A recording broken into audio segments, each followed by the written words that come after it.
Welcome to నల్లా news channel. అక్రమ వడ్డీ వ్యాపారస్తులపై కఠిన చర్యలు తీసుకోవాలి. రేణుక అక్షర మహిళా మండలి భద్రాద్రి కొత్తగూడెం జిల్లా పినపాక నియోజకవర్గం మణుగురు కాంగ్రెస్ పార్టీ రేణుక చౌదరి కార్యాలయం రేణుక అక్షర మహిళా మండలి వారు మాట్లాడుతూ గత కొంతకాలంగా మణుగురులో చిట్టీల పేరుతో అధిక వడ్డీల పేరుతో వీధి వ్యాపారస్తులు సామాన్య ప్రజల వద్ద అక్రమ వడ్డీలు పాల్పడుతున్నారని అన్నారు.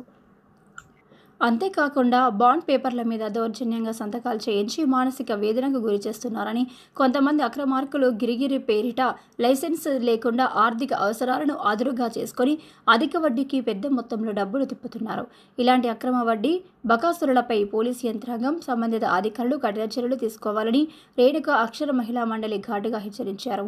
అంతేకాకుండా అక్రమ వడ్డీ ద్వారా ఇబ్బంది పడే మణుగూరు పట్టణ స్థానికులు ధైర్యంగా రేణుక అక్షర మండలి వారిని ఆశ్రయించగలరని కోరారు.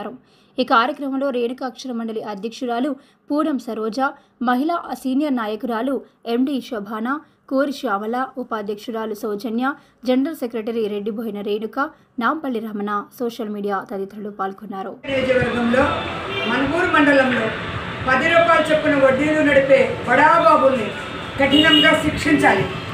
ఎందుకంటే ఇలా పాంసరి నోట్లు, చెప్పులు తీసుకొని డబ్బులు ఇచ్చి వాళ్ళని హింస పెడుతున్నారు.